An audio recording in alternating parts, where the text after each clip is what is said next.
नमस्कार, मेरा नाम है डॉक्टर पूरू धवन और आज इस वीडियो में हम बात करने वाले हैं क्रिएटिनिन के बारे में। और क्रिएटिनिन को लेके इस चैनल के ऊपर हम बहुत सारी वीडियो ऑलरेडी बना चुके हैं, मगर जब भी पेशेंट ओपीडी में आता है, मिलता है, हम बात करते हैं, जब उनकी दिक्कतें हम जान रहे होते हैं, तो एक चीज़ तो बहुत क्लियरली में समझ में आ जाती है, क्रिएटिनिन को लेके उनके माइंड में बहुत सारे डाउट्स हैं और बहुत सारे मिथ्स हैं। तो इसी को हम समझने की कोशिश करेंगे कि क्रिएटिनिन क्या है, इसके बढ़ने पे क्या सिम्टम आपकी बॉडी में जनरेट होते हैं और इसे किस तरह से हम कंट्रोल कर सकते हैं। तो शुरुआत करते हैं सबसे पहले क्रिएटिनिन को समझने से कि आखिर में ये क्रिएटिनिन है क्या। तो क्रिएटिनिन पहले समझने वाली बात है कि हर किसी की बॉडी में बनता है। एक किडनी फेल पेशेंट की बॉडी में भी बन रहा है, एक नॉर्मल इंसान की बॉडी में भी बन रहा है और ऑलमोस्ट सेम मात्रा में बनता है। ऐसा नहीं होता कि किडनी फेल पेशेंट की बॉडी में बनता है और नॉर्मल पेशेंट की बॉडी में नहीं बनता। पहली चीज़, ये जो क्रिएटिनिन है ये मसल्स में बनने वाला वेस्ट मटेरियल है। जब हम खाना खाते हैं, खाना हमारे ब्लड में गया, ब्लड से वो हमारे डिफरेंट बॉडी पार्ट्स में गया, ऐसे ही वो हमारे मसल्स में भी गया। जब खाना मसल्स में गया, उन्होंने उसे डाइजेस्ट किया, तो उस टाइम में, डाइजेशन के टाइम में, उसके मेटाबॉलिज्म के टाइम में एक छोटा सा वेस्ट मटेरियल तैयार हुआ, वो है क्रिएटिनिन। क्योंकि ये वेस्ट मटेरियल है तो तरीके से इसको बॉडी से बाहर चले जाना चाहिए और ये काम करती है हमारी प्यारी किडनीज, जो कि हमारे पास दो होती हैं। जब हमारी किडनी को किसी वजह से नुकसान हो गया, मान लो बीपी हाई रहने की वजह से, शुगर की वजह से, या फिर किसी और रीज़न से, polycystic kidney, IG nephropathy, lupus nephritis, बहुत सारे रीज़न है, किसी भी कारण से जब किडनी को नुकसान पहुंचता है, किडनी की काम करने की क्षमता डाउन होती है, तो क्रिएटिनिन तो शरीर में बनता रहता है उतनी ही मात्रा में, बट उसका जो निकासी है वो रुक जाती है। इसको समझना है तो अपने घर के अंदर समझो कि आपका वॉश बेसिन होता है। वॉश बेसिन में आप टैप ओपन करते हो, जब तक ड्रेनेज क्लियर है तो वॉश बेसिन में पानी इकट्ठा नहीं होता। मगर जैसे ही आपकी ड्रेनेज में थोड़ी सी चॉकिंग होती है तो क्या होता है, पानी ओवर होना शुरू हो जाता है, भरना शुरू हो जाता है। सेम बॉडी के साथ भी हो रहा है, बन रहा है, निकलता जाएगा, कुछ इकट्ठा नहीं होगा, बन रहा है, निकलना बंद हो जाएगा, तो वो ब्लड में इकट्ठा होना शुरू हो जाएगा। और इसको देख के हमें आइडिया लग जाता है कि किडनी कितना अच्छा काम कर रही है। यानी अगर आप अपने वॉश बेसिन में कितना पानी इकट्ठा हुआ है उसको देख के आइडिया लगा रहे हो कि चॉकिंग 100% है, 50% है, 30% है, कर सकते हो ना, आइडिया लगा सकते हो। सेम तरीके से हम भी क्रिएटिनिन को देख के, आपके ब्लड के अंदर कितना क्रिएटिनिन इकट्ठा हो रहा है उसको देख के आइडिया लगा रहे हैं कि किडनी कितना अच्छा काम कर रही है, जिसको हम EGFR भी कहते हैं। मगर आज हम GFR के बारे में बात अभी नहीं करेंगे। हम चलते हैं कि जब क्रिएटिनिन हमारी बॉडी में बढ़ता है तो क्या सिम्टम लेकर आता है। क्योंकि क्रिएटिनिन खुद में एक वेस्ट मटेरियल है, अगर बॉडी में वो इकट्ठा होगा तो कुछ ना कुछ तो रिजल्ट देगा। तो जब वो हमारी बॉडी में इकट्ठा हो रहा है तो सबसे पहले आता है वो है थकावट। पेशेंट को थकावट महसूस होनी शुरू होती है, वीकनेस शुरू होती है। तो जिन पेशेंट को पता है कि क्रिएटिनिन बढ़ रहा है तो वो तुमको पता लग जाता है। बाकी जिन पेशेंट को ये नहीं पता कि किडनी खराब हो रही है, उनकी बॉडी में जब क्रिएटिनिन बढ़ता है तो उनको सिर्फ वीकनेस महसूस हो रही होती है। अरे वीकनेस ही तो है, खून कम हो गया होगा या फिर मैं थक गया हूँ ज़्यादा। तो ऐसे पेशेंट क्या करते हैं, वो मल्टीविटामिन खाते रहते हैं। वो मल्टीविटामिन फेल होती रहती है, थोड़ा सा आराम देती है बट वो फेल हो जाती है बार बार। पेशेंट अपनी वीकनेस से बाहर नहीं आ पा रहा होता। पहला सिम्टम वीकनेस। दूसरा, मसल्स में स्टिफनेस, एशन बढ़नी शुरू हो जाती है कि मसल एकदम टाइट टाइट सी रहनी शुरू करती है, बॉडी बहुत हैवी हैवी सी महसूस होनी शुरू होती है।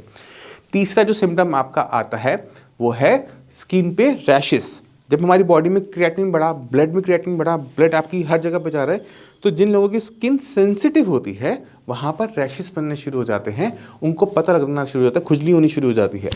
तो अगर ऐसी खुजली जो दवाइयों से ठीक ना हो रही हो सकता है कि वो आपकी किडनी के खराब होने की वजह से हो रही है। तो ये कुछ सिम्टम है, बहुत कॉमन से सिम्टम है। इन सिम्टम के अलावा क्रिएटिनिन आपकी बॉडी में कुछ खास बड़ा नहीं करता, सिर्फ यही लक्षण आपके पैदा करता है। मगर अगर क्रिएटिनिन के लेवल्स बहुत ज़्यादा बढ़ जाए, मान लो कि हो रहे हैं 15, 16, 17 का आपका क्रिएटिनिन पहुंच रहा है, तो एक दिक्कत और आती है, वो है आपकी जो हार्ट की जो मसल्स हैं, जो आपका दिल है जो हर सेकंड धड़कता है, उसके बंद होने के चांसेस बढ़ जाते हैं क्योंकि मसल्स बहुत थक चुकी होती हैं, है ना। जो उनको ब्लड जा रहा है वो गंदा जा रहा है, तो इस वजह से हार्ट फेल होने के चांसेस ज़्यादा बढ़ जाते हैं और इसी वजह से पेशेंट को डायलिसिस भी उस लेवल पर जाके करवाना पड़ता है। तो ये तो हो गए सिम्टम के बारे में कि जब क्रिएटिनिन बढ़ेगा तो आपकी बॉडी में क्या क्या सिम्टम नजर आएंगे। अब सवाल ये है कि इसको हम कंट्रोल कैसे करें। अब दोबारा से हम चलते हैं वॉश बेसिन के अंदर। अब अगर अपने वॉश बेसिन में जो इकट्ठा पानी है उसे कम करना है तो आपके पास कौन से दो रास्ते हैं, सोच कर देखो एक बार। दो तरीके से कर सकते हो, या तो ऊपर से टैप को बंद करोगे या ड्रेनेज को खोलोगे, राइट। यही दो तरीके हैं, इसके अलावा कोई और तरीका नहीं है। सेम बॉडी के साथ भी है। बॉडी में अगर हमें क्रिएटिनिन लेवल को कंट्रोल करना है तो हम या तो उसकी प्रोडक्शन कंट्रोल कर सकते हैं या फिर उसका एक्सक्रीशन कंट्रोल करना पड़ेगा, ये दो रास्ते हैं। तो जब भी कोई किडनी फेलियर का पेशेंट होता है तो हमें दोनों ही मेथड पे एक साथ काम करना पड़ता है। पहले हमें कंट्रोल करना पड़ेगा प्रोडक्शन की, एक्स्ट्रा प्रोडक्शन ना हो, क्योंकि मेरे पास तो ऑलरेडी बहुत सारा है। अगर मान लो प्रोडक्शन बढ़ जाएगी तो क्या होगा, लेवल और तेजी से बढ़ जाएंगे। तो हम क्या करेंगे, सबसे पहले हम अपने खाने पीने को बदलेंगे। खाने पीने के अंदर वो आइटम को हम कम कर देंगे या बंद कर देंगे जो क्रिएटिनिन को ज़्यादा बनाती हैं। जैसे अगर एक किडनी फेलियर का पेशेंट दूध ज़्यादा लेता है या एग ज़्यादा लेता है या नॉनवेज खा रहा है, मटन खा रहा है, तो उसकी बॉडी में क्रिएटिनिन की प्रोडक्शन बहुत ज़्यादा मात्रा में बढ़ जाती है, क्योंकि प्रोटीन का ही बाय प्रोडक्ट है क्रिएटिनिन। तो जितना प्रोटीन खाओगे उतना ही क्रिएटिनिन आपकी बॉडी में प्रोड्यूस होगा और उतना ही वो एक्यूमुलेट होगा। तो हमें क्या करना है, प्रोटीन फ्री डाइट पे जाना है या फिर लाइट प्रोटीन डाइट पे हमें जाना होता है। दोनों में से एक डाइट को हमें चूज करना होता है। प्रोटीन फ्री में क्या करेंगे, सब कुछ बंद कर देंगे, और लाइट प्रोटीन डाइट के अंदर हम वेजिटेरियन प्रोटीन तो लेंगे बट नॉन वेजिटेरियन प्रोटीन नहीं लेते। इससे होता ही है कि बॉडी में जो क्रिएटिनिन की फॉर्मेशन है वो एक्स्ट्रा नहीं होती, बट जो हम डेली कुछ ना कुछ खा रहे हैं, रोटी खा रहे हैं, चावल खा रहे हैं, उससे थोड़ी बहुत प्रोडक्शन तो होगी ही होगी, बट एक्स्ट्रा प्रोडक्शन नहीं होगी। ठीक है, अब खाने से हमने थोड़ा सा कंट्रोल किया, अब हम इसको किडनी के रास्ते भी कंट्रोल कर सकते हैं। अब किडनी अपने आप कभी खराब नहीं हुई थी, कोई ना कोई कारण था, वो बीपी हो सकता है, वो शुगर हो सकता है, वो लूपस है, वो जो भी रीज़न है। अब अगर हम उस रीज़न पे काम करते हैं और किडनी को और ख़राब नहीं होने देते तो क्या होता है कि क्रिएटिनिन लेवल स्टेबल हो जाते हैं। अब जब एक बार वो स्टेबल हो गए तो आप वहाँ से रिवर्सल कुछ हद तक एक्सपेक्ट कर सकते हो। तो हम क्या करेंगे, हम बीपी, शुगर और इन सारे रीजंस को आइडेंटिफाई करेंगे कि आपकी किडनी को किस वजह से नुकसान पहुंच रहा है। सपोज करो वो बीपी से हो रहा है, आप मेडिसिन खा रहे हो फिर भी आपका बीपी बढ़ा रहता है, या फिर वो रात को बढ़ जाता है। तो अगर आपका बीपी रात को भी बढ़ रहा है, 2-4 घंटे के लिए भी बढ़ रहा है, तो आपकी किडनी को वो डेली बेसिस पे नुकसान पहुंचा रहा है। जब जब वो नुकसान पहुंचाएगा, आपकी मेडिसिन खाते हुए भी आपके लेवल्स बढ़ते चले जाएंगे। ये किसी भी पेशेंट के साथ होगा। ठीक है, तो आपको पहले काम ये करना है कि अपने बीपी शुगर को कंट्रोल करने के लिए सारी ताकतें लगा देनी है। मैं फिर से बोलूँगा, सारी ताकत लगा देनी है कि मेरा बीपी शुगर कंट्रोल में आए, क्योंकि इससे किडनी को और नुकसान होना बंद होगा, और जब और नुकसान होना बंद होगा तभी तो रिकवरी शुरू होगी। रिकवरी और नुकसान ये दोनों चीज़ें साथ साथ नहीं चल सकती। आपको नुकसान रोकना है तो आपको कारणों पे यानी बीमारी की जड़ पे काम करना है, और किडनी फेल होने के पीछे जो जड़ है वो अक्सर 80% केसेस में बीपी और शुगर ही मिलते हैं। तो बीपी शुगर कंट्रोल करना यानी जड़ को खत्म कर देना। ठीक है, अब किडनी के अंदर कुछ नुकसान हो गया है, कुछ हिस्सा खराब हो गया है, मानता हूँ आपने हो सकता है कि बायोप्सी करवाई हो, उसमें आ रहा हो कि इतना % हमारी किडनी स्क्लेरोज्ड हो गई है, फाइब्रोज्ड हो गई है। एग्री, वो हिस्सा रिकवर नहीं होता, जो हिस्सा मर गया है वो जिंदा नहीं हो सकता, ये भी है। किडनी रीजनरेट नहीं करती, ये भी फैक्ट है। बट किडनी की एक खूबी होती है अपनी फंक्शंस को बढ़ा लेने की। फॉर एग्जाम्पल, मान लो कि एक इंसान ने अपनी किडनी दूसरे इंसान को दे दी किसी भी कारण से, अब एक किडनी हो गई। अब एक किडनी के होने के बावजूद भी उसकी बॉडी में क्रिएटिनिन, यूरिया कुछ नहीं बढ़ता। क्यों? क्योंकि किडनी के पास अपनी क्षमता है अपने आप को एक्सपैंड कर लेने की। हमें यही क्षमता एक किडनी फेलियर पेशेंट में भी इस्तेमाल करनी होती है। तो हमने बॉडी को वो इन्वायरमेंट, किडनी को वो इन्वायरमेंट देना होता है जहां पर वो अपनी एक्सपेंशन करे। तो जब हमने बीपी शुगर को कंट्रोल किया था तो उससे और नुकसान होना बंद हो गया, तो वो अपनी इन क्षमताओं को यूज करते हुए अपनी किडनी की फंक्शनिंग को बढ़ाने के लिए काम करना शुरू करता है। थोड़ा बहुत मेडिसिन का पुश लगता है इन्वायरमेंट बनाने के लिए, बट काम तो बॉडी ने अपने आप ही करना होता है।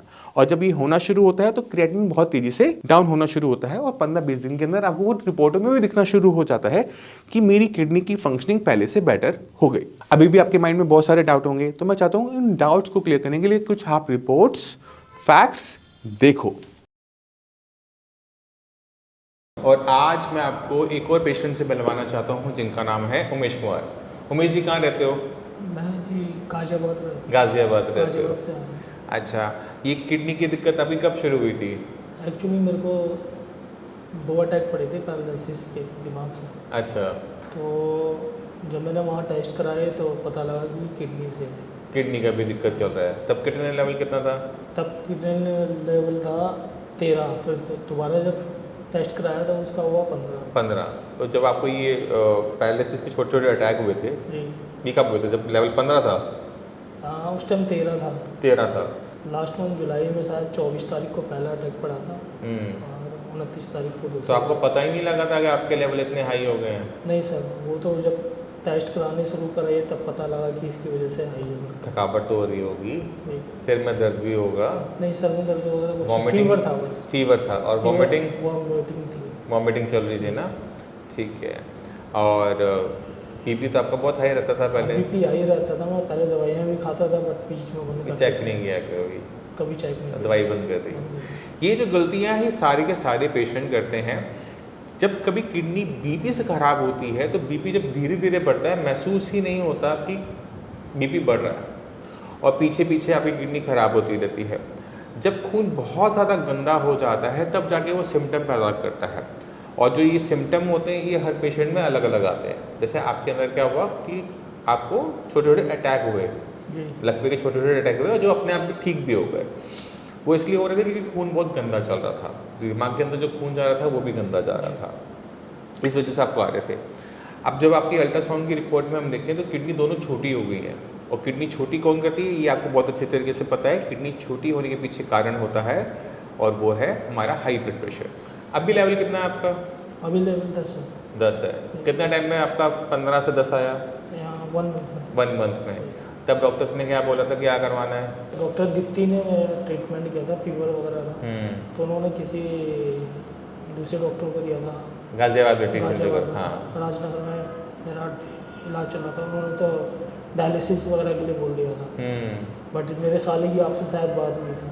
अच्छा। तो उन्होंने बताया था कि आप से बात करने के बाद बोला था 15 दिन का टाइम दो, 15 दिन में ही फ़र्क को नज़र आ गया। हाँ। बट रिपोर्ट मैंने अभी कराई है।